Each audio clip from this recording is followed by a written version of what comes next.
ಓಂ ಶ್ರೀ ಗುರು ರಾಘವೇಂದ್ರಾಯ ನಮಃ. ಎಲ್ರಿಗೂ ನಮಸ್ಕಾರ. ಇವತ್ತಿನ ವಿಡಿಯೋನಲ್ಲಿ ನಿಮಗೆ ಹೆಣ್ಮಕ್ಳು ಅಥವಾ ಗಂಡ್ಮಕ್ಳು ಯಾರೇ ಆಗಿರಬಹುದು ಪ್ರತಿ ಗುರುವಾರ ರಾಯರಿಗೆ ಉಪವಾಸವನ್ನು ಮಾಡ್ತಾ ಇದ್ದರೆ ಅದರ ಅವಶ್ಯಕತೆ ಇದೆಯಾ ಅನ್ನುವಂತಹದ್ದರ ಬಗ್ಗೆ ನಿಮಗೆ ಮಾಹಿತಿಯನ್ನು ನಾನು ಕೊಡ್ತೀನಿ. ನೋಡಿ, ಯಾವ ಮನೆಯಲ್ಲಿ ಹೆಣ್ಮಕ್ಳು ಅರಿಶಿನ ಕುಂಕುಮ ಎಲ್ಲ ಹಚ್ಕೊಂಡು ಬಳೆಯನ್ನು ಹಾಕ್ಕೊಂಡು ಹೂಗಳನ್ನು ಮುಡ್ಕೊಂಡು ನಗ್ನಗ್ತಾ ಇದ್ದು ಆ ಮನೆಯ ದೇವತಾ ಕಾರ್ಯಗಳೇನಿರುತ್ತೆ ಅದನ್ನು ನಡೆಸ್ಕೊತ ಸಾಕ್ತಾ ಇರ್ತಾರಲ್ವ, ಅಂತಹ ಮನೆಯಲ್ಲಿ ಸಾಕ್ಷಾತ್ ಮಹಾಲಕ್ಷ್ಮಿ ನೆಲೆಸಿರ್ತಾಳೆ.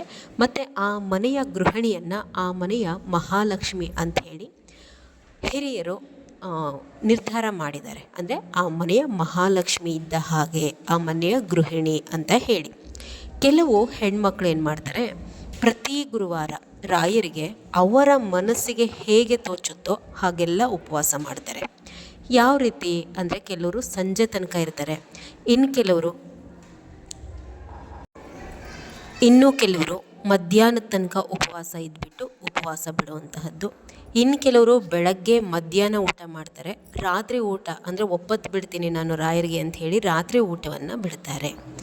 ರಾಯರು ಯಾವ ಹೆಣ್ಮಕ್ಳು ಸಹ ನೀವು ಹೊಟ್ಟೆ ಹಸ್ಕೊಂಡು ಪ್ರತಿ ಗುರುವಾರ ಉಪವಾಸ ಮಾಡಿ ಅಂತ ಹೇಳಿಲ್ಲ. ಇದನ್ನು ರಾಯರು ಬಯಸೋದು ಇಲ್ಲ. ಕಷ್ಟ ಕಳೆದುಕೊಳ್ಬೇಕು, ಮನೆಯಲ್ಲಿ ತುಂಬ ಕಷ್ಟ ಇದೆ ಅಥವಾ ನಮ್ಮ ಯಾವುದೋ ಒಂದು ಇಷ್ಟಾರ್ಥ ಈಡೇರಬೇಕು ಅಂತಂದರೆ ಅದಕ್ಕೆ ಉಪವಾಸ ಮಾಡೋದೊಂದೇ ದಾರಿ ಅಲ್ಲ. ಏನಕ್ಕೆ ನಾನು ಈ ರೀತಿ ಹೇಳ್ತಾ ಇದ್ದೀನಿ ಅಂತಂದರೆ, ನಾನು ಮೊದಲೇ ಹೇಳಿದೆ, ಒಂದು ಮನೆಯ ಗೃಹಿಣಿಯನ್ನು ಆ ಮನೆಯ ಮಹಾಲಕ್ಷ್ಮಿ ಅಂತ ಹೇಳಿ ಕರೀತಾರೆ. ಹುಟ್ಟು ತೊಟ್ಟು ನಗ್ನಗ್ತಾ ಆ ಹೆಣ್ಣು ಮನೆಯಲ್ಲಿ ಇದ್ದಷ್ಟು ಮನೆಗೆ ಸಮೃದ್ಧಿ. ನಾವು ಯಾವಾಗ ತೀರಾ ಅತಿಯಾಗಿ ಉಪವಾಸ ಎಲ್ಲ ಮಾಡಿಕೊಂಡು ಆ ಮನೆಯಲ್ಲಿ ಹಸುವಿನಿಂದ ನಾವು ಏನು ನಿಟ್ಟುಸಿರು ಬಿಡ್ತೀವಲ್ವ, ಜಾಸ್ತಿ ಆ ನಿಟ್ಟುಸಿರು ಮನೆಗೆ ತಗಲಿದ್ರೆ ಒಳ್ಳೆಯದಾಗಲ್ಲ ಅನ್ನೋಂತಹದ್ದು. ಹೀಗಾಗಿಯೇ ಅತಿಯಾಗಿ ಉಪವಾಸ ಮಾಡಬಾರ್ದು. ಮತ್ತು ಏಕಾದಶಿ ಉಪವಾಸ ಮಾಡುವಾಗ್ಲೂ ಹೆಣ್ಮಕ್ಳು ನೀರು ಹಾಲು ತಗೊಳ್ದಲ್ಲೇ ನಿಟ್ಟುಪವಾಸ ಯಾವುದೇ ಕಾರಣಕ್ಕೂ ಮಾಡಲಿಕ್ಕೆ ಹೋಗಬೇಡಿ. ಹಾಗಾದರೆ ಯಾವಾಗ ನಾವು ಉಪವಾಸ ಮಾಡಬಹುದು, ಮಾಡಲೇಬಾರ್ದ ಗುರುವಾರ ಉಪವಾಸ ಅಂತಂದರೆ ಯಾವಾಗ ಮಾಡಬೇಕು? ಮನೆಯಲ್ಲಿ ತುಂಬ ಏನಾದರೂ ತೊಂದರೆಗಳಿದ್ದರೆ ಅಥವಾ ನೀವು ಯಾವುದಾದ್ರೂ ರಾಯರ ವ್ರತ ಮಾಡ್ತಾ ಇರ್ತೀರಲ್ವ, ಆ ವ್ರತ ಮಾಡುವಂತಹ ಸಂದರ್ಭದಲ್ಲಿ ಮಧ್ಯ ಗುರುವಾರಗಳು ಬರುತ್ತೆ. ಆ ಗುರುವಾರದ ಸಮಯ ಒಂದು 12 ಗಂಟೆ ತನಕ ನೀವು ಉಪವಾಸ ಇದ್ದರೆ ಸಾಕು. ಪೂರ್ತಿ ಅಂದರೆ ಗುರುವಾರ ಪೂರ್ತಿ ದಿವಸ ಉಪವಾಸ ಇರಬೇಕು ಅನ್ನುವಂತಹ ಅವಶ್ಯಕತೆ ಇಲ್ಲ. ತುಂಬ ಮನೆಯಲ್ಲಿ ಕಷ್ಟಗಳಿದ್ದಾಗ ಸಂಕಲ್ಪ ಮಾಡ್ಕೋಬೇಕು, ಉಪವಾಸ ಮಾಡ್ತೀನಿ, ನಿಮಗೆ ಈ ಕಷ್ಟವನ್ನು ಕಳೀರಿ ಅಂತಂದು. ಒಂದು 12 ಗಂಟೆವರೆಗೂ ಉಪವಾಸ ಇದ್ಬಿಟ್ಟು 12 ಗಂಟೆಗೆ ರಾಯರ ಮುಂದೆ 2 ಕಡ್ಡಿ ಹಚ್ಚಿಬಿಟ್ಟು ಅವ್ರ ಮುಂದೆ ಒಂದು ಲೋಟ ನೀರಿಗೆ ತುಳಸಿಯನ್ನು ಹಾಕಿಬಿಟ್ಟು ಕುಡಿದು ಉಪವಾಸ ಬಿಡಿ.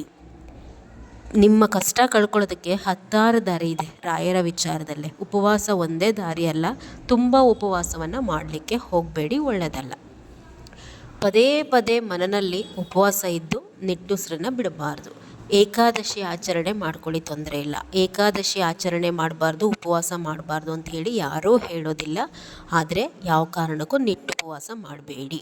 ಹೆಣ್ಮಕ್ಳು ರಾಯರನ್ನು ನಿಷ್ಠೆಯಿಂದ ಪೂಜೆ ಮಾಡಿ.